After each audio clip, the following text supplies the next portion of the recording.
Welcome to the Charge Ahead podcast, where we talk to experts from the world of energy, policy, electric vehicles, business about the future of electric vehicle charging in America.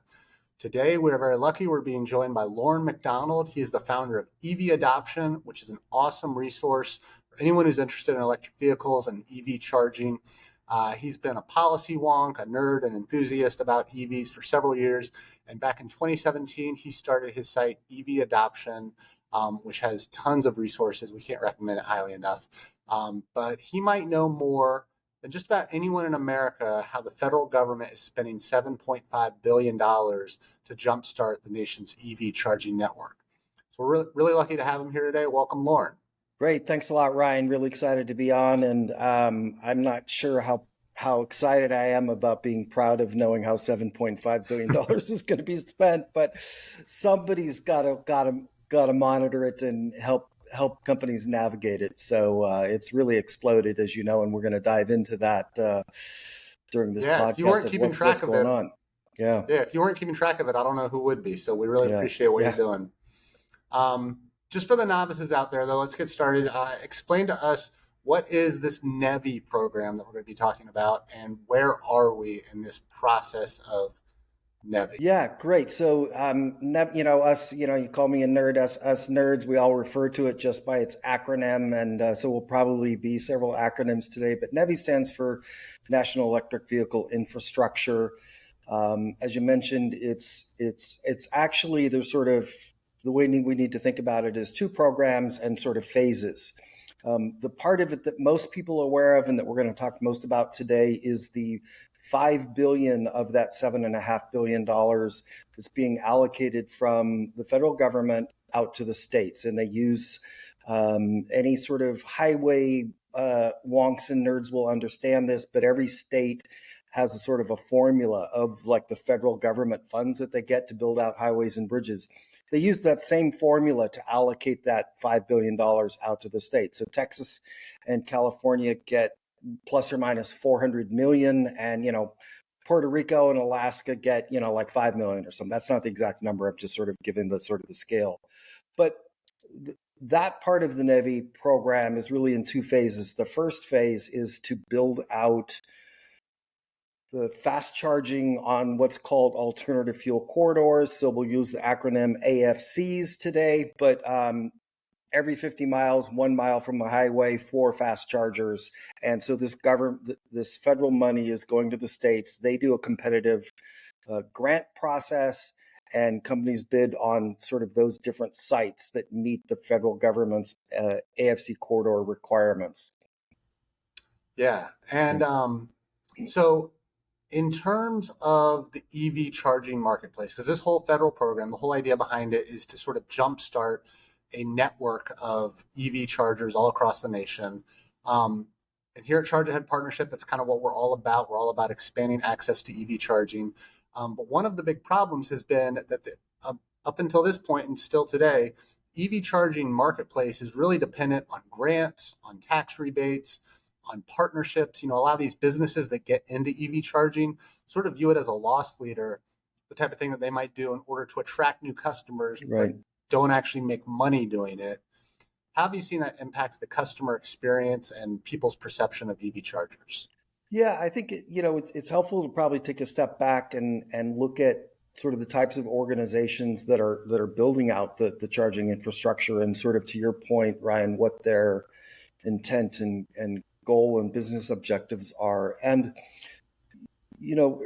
initially, most of the charging networks and stations that we think about are kind of exactly as you mentioned. They were companies, entrepreneurial companies, et cetera, or in the case of Electrify America, companies started as a result of the Dieselgate scandal, and they were required to do it. But fundamentally, most of the companies were, we want to build charging stations and eventually make money, but we don't own the property. We don't have the parking lots and stuff. And so their business model was to go to the owner of a restaurant in a parking lot, or a hotel, or coffee shop, or some type of business, and do a lease on, like the cheapest space they can find at those locations. And oftentimes the owner would say, you're not going to put those in front of our nice restaurant. You're going to put them out in the back where all the garbage bins are and things like that. And there's no lighting and signage, and people don't feel safe. And there hasn't been any competition, basically, right? Like most EV drivers today are just happy, right, when they go on a road trip or something like that, and they can find charging. So if you look at it from a kind of a analogous perspective to, think of a town that had one gas station or one restaurant or something, right? It's like there's no competition. They don't have to have their A game. But then move forward when there's 4 gas stations on every corner of an intersection, right? Then you've got to step up your game. You have, sort of better amenities, better pricing, better food options, cleaner restrooms and everything. And so that's kind of the next phase that I think we're going to start seeing, Ryan, is that as these are getting built out, whether it's from NEVI or other funding or just, companies on their own building them out, and the federal requirements, right, of 97% uptime and things like that, I think we're gonna start to see a shift towards a better customer experience. But then the second part of that is there's a whole different type of organization and convenience store chains, travel centers and stops, in even sort of what we think of as historical gas stations, or sort of the kind of the new wave of company coming into this. And many of them have very, very aggressive goals to build out, charging at hundreds and hundreds of their stores in America. And they already have the great experience, right? They have people on site. They oftentimes have awning. They have great lighting. They're often open 24 hours. They have clean restrooms. They've got the food, and they understand the low margin refueling business. So, you add all that up, and I think, the next couple of years, we're going to start to see a big shift to sort of a much better EV charging experience for drivers. Yeah, a lot of the chargers that you see, I was down in Florida and saw some through Florida Power and Light's charging network. Right. And there would be chargers that, I think there was one in the parking lot of a doctor's office. And the only thing to do if you got there was go to the doctor, which Right, isn't right. really an option, or go to a bar. So, Right. I mean, it wasn't really... Probably not a good mix. Yeah. Right. But it wasn't a very thoughtful arrangement of amenities.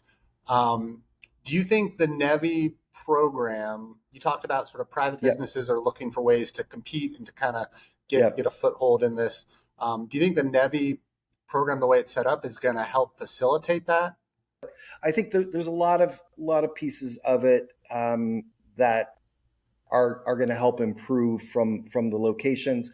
Many states, one of the states, I think it was Kansas, just came out with this week that they're requiring 24-hour restroom access and food for 16 hours a day, and water and free Wi-Fi and things like that. So, some of the national NEVI requirements are not necessarily going to improve some of that from amenity perspective, but many of the states are actually really, sort of upping those sort of minimum requirements. So I think it's going to be kind of uneven, but I think the real thing, Ryan, is that what I'm starting to see is, that so far about 75% of all the winning site bids are being hosted at convenience stores and travel stops and gas stations and stuff. And so, as I said, previously, those are great customer experiences, right? They've got all of the amenities that you want. And so, that wasn't necessarily, it's not like dictated by NEVI, but what we're seeing is a really good sort of result of that. And so I think, instead of a lot of these chargers just being in random parking lots, right? Most of these NEVI funded chargers, are going to be at really great locations with great amenities and stuffs. Well, it's also a win from the environmental perspective, because if the whole goal for electric vehicles is to, produce less carbon emissions, and you think about if they reinvented the wheel and instead of using existing retailers, Right. decided to, chop down trees, put in new parking lots, dig up power lines, do all that stuff. It doesn't really make a lot of sense. Yeah. Do you think we're setting ourselves up for stranded assets where, in 5 years, nobody would ever use a 150 kW charger, but you have all of these government funded 150s all over the place? The key to charging, really, from the host's perspective and the driver perspective, is matching dwell time with the charging speed and power, right? So, there's two parts of it, Ryan. One part is just, if you're driving from, Montana to North Dakota, and you literally only want to stop to like use the restroom and get back on the road or something, then you're going to want that 350 kW fastest you can, right? Get out, stretch your legs, use the restroom, and 20 minutes, 30 minutes later, get back on the road. But for us and a lot of people that are sort of experienced EV drivers, you stop where you want to like eat, right? So we'll stop and have a nice breakfast. We'll stop at Chipotle, get our burrito bowl. And I've had this happen several times where literally, we're there for like 35 minutes. And the minute I get up from the table, my Tesla app has said your car's like done charging, right? And so in that case, right, those are, 250 kW from Tesla and stuff. So, the answer to your question is sort of, it depends, right? It's like if it's a location where it's like there's not much around and it's like that doctor's office or whatever it is, right, where there's nothing to do. Yeah, you're going to want the fastest charging, get going. But if there's amenities around where you actually might spend an hour or something like that, then the slower chargers are probably fine. I don't think the power level is going to be sort of a lead to stranded assets. I think there's always going to be, at least for the next 5-7 years, there's going to be good use for those like 150s. Right, it's good news.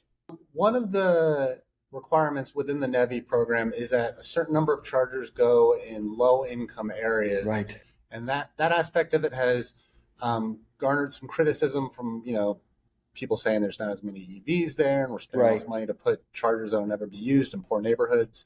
What are your thoughts on that requirement within NEVI?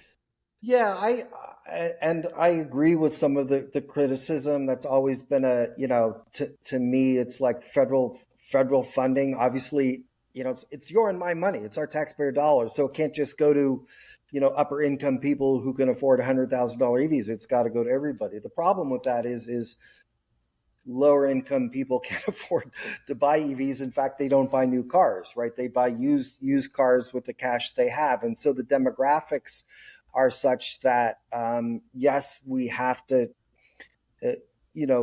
we have to take some of this money for equity purposes and put it in communities that don't have that charging. But to your point, the people that sort of live there, typically, at least for now, right, until we get into sort of used EVs and stuff like that in the future, there's going to be very little utilization from the local community. But the fact is they still have to be located on that, every 50 mile, 1 mile from the highway location. So the use of those is still probably going to be a value for people that are traveling by on those highways, right? There's just probably not going to be much use in the local community of them, at least for several years. Right. Yeah, that's been an argument that's frequently used by utilities when they want to use ratepayer funds to build their own chargers, is they say, hey, we're going to go, to these low income areas that you private business would never go. And then sometimes you look at where they're talking about and, they're right next to a gigantic Wawa or a gigantic Sheetz or a truck stop that is doing millions of dollars in revenue every year serving highway travelers. Yep. So even if they're located in a sort of a low income county or zip code, a lot of these locations are right along major travel corridors. Yep. And it's not the same thing as putting a boutique charging station in the middle of a high poverty neighborhood miles away from the interstate. Yeah. Okay. One of the biggest problems with EV adoption and just perception of EVs in general is how many chargers are broken. Right. There's stories coming out all the time about reporters will go on a road trip, and I've seen the same story written a dozen times at least. Of a reporter goes on a road trip and discovers that how hard it is to actually do that because so many chargers are broken. So there's obviously technical explanations for this, with it being a new technology, still working out the kinks. But are there business model explanations for why chargers are broken so frequently? Yeah, I mean, I think we touched on a little bit earlier, and then part of it is sort of those business models, right? That it's sort of, I'll call it the sort of the repeat of the 1849 gold rush, right? Where it's just, it's a race to find the gold, right? It's a race to sort of get those best locations, as I mentioned, and get those grants and get them in the ground. Like literally, there's a lot of these charging networks that are just trying to build their network and locations as quickly as they can. And so they're all about really two things. They're about, getting the grants and the locations, and getting them in the ground.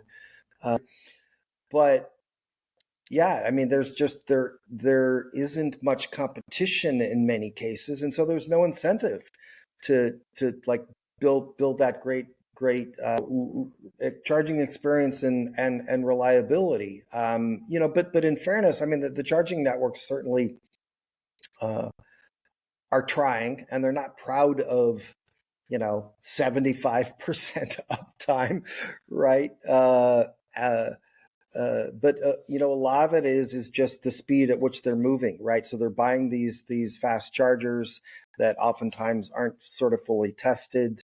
They're not designed for inclement weather, so ants and spiders are getting in there, rain and snow is getting in there. Like there's sort of an evolution of the hardware as well. There's cell phone issues, there's breakage issues of consumers just dropping the connector on the ground and breaking. But most of it is just sort of the speed, and they're not being held accountable, right? There's nobody, because people are just, as we've said, people are just happy to find a charging station, but then not happy when 6 out of the 7 chargers, or 6 out of 8 chargers at a site aren't working, and that type of thing. And so I think the positive aspect of NEVI is, for the first time, fundamentally for the first time, some of the programs have some accountability, but most of them don't have a lot of teeth in them. But the minimum 97% uptime requirement, which is still kind of weak if you ask me, because that's 11 days a year that a charger could be down, right? It's like, think about that. If you're Amazon Web Services or something like that, and you went to your customers and said, sorry, like your e-commerce site, is going to be down 11 days. Nobody would stand for that, right? So, especially when the consequences of showing up at a broken charger, in the middle of the night on a road trip, you might be sleeping in the car that night. Trip out somewhere in the middle of nowhere, and it's like there aren't any other choices. And maybe you've got 20 miles left of range on your car, and the next charger is 30 miles away. It's problematic, right? But so it's been a huge black eye on the industry, but there's so much attention being focused on it now. Yeah, and I think that's ultimately, hopefully, what NEVI achieves is not that the government money will come in and fix the industry, but the government money will seed enough entrepreneurs. They're all competing with each other, that competition is ultimately why when you pull up at the gas station, all the gas pumps are working, because they know if they're not, you'll just go across the street and never go to that gas station. Exactly. So, and that's, and that was kind of the point I was making earlier. And today, most of the times, there isn't that other charging station analogous to the gas station on the opposite corner, right? So there isn't that competition, but that's starting to happen. Well, Loren, tell everyone about your site, EVAdoption, and what it is that you put on there and why people should check it out. So we produce data on EVs, EV charging forecasts. And then we launched, and increasingly launching data subscription services. And we started with the one that sort of the foundation of today's call and stuff is really sort of the NEVI database, where we track all things NEVI, and now including like detail on the award winners and cost structure and everything like that. It's fascinating, and it's sort of just opened up sort of like whole new exciting data sets. So yeah, so we're fundamentally about data. So if anybody's in the industry and is interested in EV and EV charging data, we probably have it or can get it. Yeah, I bet you there's people in the federal government that subscribe just because it's an easier way to process all that information. Yeah. Well, in fact, there's a certain person you and I both know that heads up the joint office, who I gave a free subscription to. So. That's hilarious. Yeah. All right. Well, thank you, Loren. Really appreciate you joining us today.